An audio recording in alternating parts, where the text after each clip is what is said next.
Welcome to the deep dive. Today, we're zeroing in on Georgia, the country, nestled there in the Caucasus. Right. And our mission really is to get a clearer picture of the turmoil that's happening. And we're doing that by looking at something pretty unique. Yeah, it's a recording, actually. Yeah. A digital space discussion featuring people who are right there, involved, affected by it all. Exactly. So we'll be unpacking the core reasons for these ongoing protests against the government, hearing directly from people on the ground, and also looking at the role of, well, Anonymous, the activist group. And what's really valuable here, I think, is that we're basing this on those raw, immediate experiences from that digital chat. It's not the usual media filter. Yeah, it's unfiltered, gives us a vital look. Definitely. So the main things we'll cover are these protests, what sparked them, what people want, the government's reaction, and importantly, these cyber actions claimed by Anonymous. Okay, let's dive right in then. What's really fueling these protests? The discussion we heard makes it sound like this isn't just some brief flare-up. No, not at all. It's sustained opposition, directed squarely at the current government, specifically the Georgian Dream Party. And what are the big issues driving it? What are people saying? Well, the absolute central point seemed to be this strong belief, on the protesters anyway, that the government has shifted towards Russia. Towards Russia? Yeah, and in doing so, it's perceived as abandoning Georgia's long-held goals of getting closer to Europe. That's the core grievance. Okay. And that core concern branches out, I imagine. It does. It's tied up with several other very specific complaints voiced in that discussion. Like what, for instance? Well, really serious accusations about violent suppression of the protests, and we should probably get into the details of that soon. Right. Plus claims of, systemic corruption, alleged election rigging, and this feeling that the government's loyalty lies more with Russia than its own people. Mm. And a huge trigger, especially for the recent wave, is something they keep calling the Russian law. The Russian law, that definitely has an ominous ring to it. What exactly is that? It's basically a piece of legislation aimed at controlling media outlets and non-governmental organizations, NGOs, operating in Georgia. Right. Critics are saying its structure, its intent, looks a lot like similar laws used in Russia. Ah, laws used to silence dissent. Precisely. To clamp down on independent voices, on critical journalism, and the discussion we analyzed, it's just these protests really hit a point of no return around mid-April 2024. Mid-April 24. Yeah, and incredibly, they were apparently still happening daily when this recording was made, which seems to put it around May 2025. Wow, a full year of daily protests. It's remarkable. And one person in the chat even said something like, peaceful rallies just aren't seen as effective anymore. That really signals a level of desperation, doesn't it? A year straight. It does. It underlines the intensity. Now, this idea of the government aligning with Russia, you said it strikes a particularly sensitive chord. Why is that so potent in Georgia? Well, if you look at the history, it becomes much clearer. This perceived closeness to Russia under Georgian Dream is seen by many as a huge U-turn. A U-turn from what? From the direction Georgia took after the Rose Revolution. Back in the early 2000s, that was a massive moment, right? Big protests demanding democratic reforms, pushing for a pro-Western path. Right, I remember that. So this feels like a betrayal of that. Exactly, a betrayal of that progress. And there's a deep historical memory involved, too. History with Russia, specifically. Yes. The discussion brought up Russia's long history of influence and, crucially, past aggressions. Multiple invasions were mentioned. Oh. And the impact of 70 years under Soviet rule, the loss of Georgian lives, that's all part of the collective memory. So there's this powerful aversion to anything that even hints at going back to a Soviet-like system or being dominated by Russia again. Okay, that context makes the current reaction much more understandable. It's not just about one law, then. No, it's layered, deeply layered. So let's turn to how the government is responding to all this. You mentioned violent suppression earlier. What details came out in the discussion? Some really troubling claims were made, like suggestions that since about 2016, the government's been using Russian-style propaganda. Propaganda for what purpose? To deliberately mislead people, apparently, and create divisions within society. So confusion, Okay. And as the protests grew... The response allegedly got physical. Violent crackdowns. There were accounts of rubber bullets being used. Rubber bullets, those can be dangerous. Extremely. And tragically, according to the discussion, some protesters actually lost their eyesight as a result, suffered permanent eye damage. That's horrific. Just shocking. It is. And then there's the legal side. The discussion mentioned new laws being passed, described as authoritarian, dictatorial even. Laws aimed at the protesters. Yes, designed to silence them and also to control critical media outlets.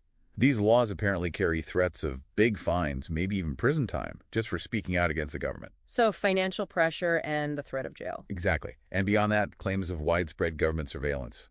Spying on citizens, basically. And what's the direct impact been on the protesters themselves? Arrests. According to the people in that digital space, yes. Mm-hmm. Around 50 protesters had apparently been arrested by the time of the recording. 50? And many were described as young, like 18 to 25 years old, and facing potentially long prison sentences. How long? The figures mentioned were like 5 to 9 years, just for protesting. 5 to 9 years for demonstrating. That seems incredibly harsh. It does. And they also talked about daily sort of unlawful arrests happening at the rallies, leading to fines or short jail terms too. Sounds like constant pressure. It really sounds like a systematic campaign to just shut down dissent. That's the picture being painted, yes. Yeah. And the financial angle is key too. How so? Well, apparently bank accounts connected to support funds, charities, helping protesters pay those fines. Those accounts have allegedly been frozen. Cutting off their support network. Right, a crucial lifeline. And adding to all this, there were accusations about journalists being attacked during live streams. Attacked while broadcasting. Yes. And the claim, a really disturbing one, was that the government essentially condones these attacks, stands behind them even. This is painting a very bleak picture of the government's actions. It is, based on these first-hand accounts. Okay, let's shift slightly. Beyond the street protests, the discussion also mentioned election manipulation. Yes, that came up quite strongly. The participants were asserting that the 2024 elections were rigged. Rigged how? Any specifics? They claimed evidence has been presented multiple times. Specific tactics mentioned included intimidating voters known to back the opposition, even assaulting them or paying them off. So direct interference with voters. That's what was alleged. The overall feeling expressed was just a complete lack of faith in the 2024 election process, a sense that it wasn't fair or free. Which, again, feeds back into the protests, presumably. An erosion of trust in democracy itself. Absolutely. It seems to be another major factor fueling the unrest. Now, let's talk about Anonymous. This is a really unusual element, isn't it? A global hacktivist group getting involved. It is quite remarkable. You have this non-state actor directly intervening. They apparently declared, quote, cyber war on the Georgian government. Cyber war? What does that mean in practice? What are they claiming they've actually done? Well, through what they're calling Operation Georgia. They publicly stated their goals. Things like dismantling government propaganda, exposing secrets, and basically rendering the government's tools of oppression useless. That's the rhetoric. Big claims. Did the discussion offer any specific examples? Yes, several alleged actions were mentioned by the participants. Shutting down government websites was one. Pretty standard hacktivist stuff. Right. But also a much bigger claim, gaining full control over the government's database. Full control. That sounds significant, like accessing all their central information. That's the implication, yes. Yeah. Gaining entry to their core data stores. And then there was a slightly odd one. Go on. Hacking the bus payment system. Apparently resulted in free bus rides for a while. Free bus rides? How does that fit in? Well, one speaker thought maybe the government did it to look good, but the underlying hack was attributed to Anonymous, sort of like disrupting the city's transit payments temporarily. Interesting. So a mix of disruption and potentially deeper infiltration. What's the overall aim here for Anonymous, according to people in the discussion?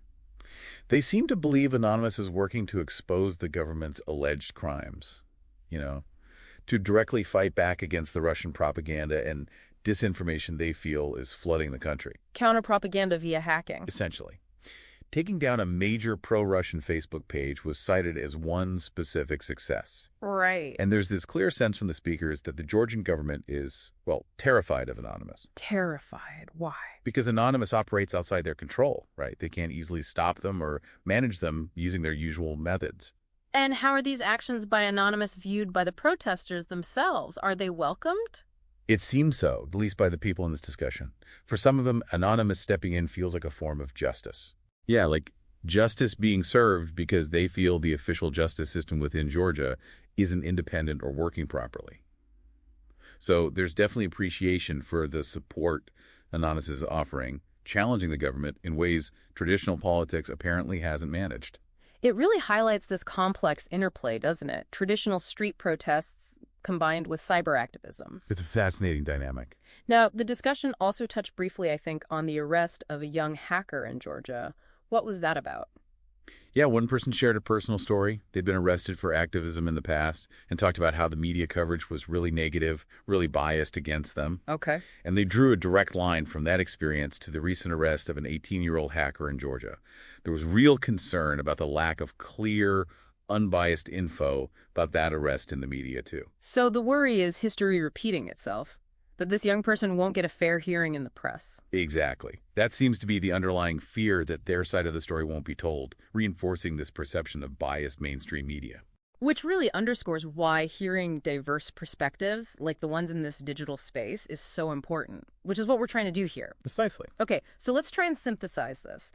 If we pull it all together, what are the core interconnected threads we've seen emerge from this discussion? Well, you see this clear and quite disturbing pattern, I think.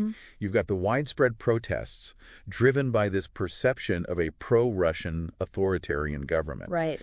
Then you have the government's response, these alleged repressive tactics to silence dissent. Violence, arrests, legal pressure. Exactly. Then layer on top the serious claims about election rigging, which just corrodes any faith in democratic processes. Undermining legitimacy. Right. And then into this mix steps this sort of unprecedented cyber intervention by a group like Anonymous. It's all linked. And behind all the politics and the cyber stuff, there's a real human cost, isn't there? Absolutely. That comes through loud and clear. The discussion really highlights the huge risks ordinary people are taking. What kind of risk? The very real danger of being arrested, facing potentially years in prison, crippling signs, even physical injury from the crackdowns. Yet they persist. Yes. Right. Despite all that, what's striking is their determination to keep resisting, to fight for what they see as their country's independence, its freedom, its democratic future. That resolve is palpable. This has been, well, incredibly insightful and quite sobering, actually, hearing these direct voices from Georgia. It certainly gives you a different perspective than you might get elsewhere. It really does. Definitely leaves us with a lot to think about. And perhaps on that note, here's something for you, the listener, to consider.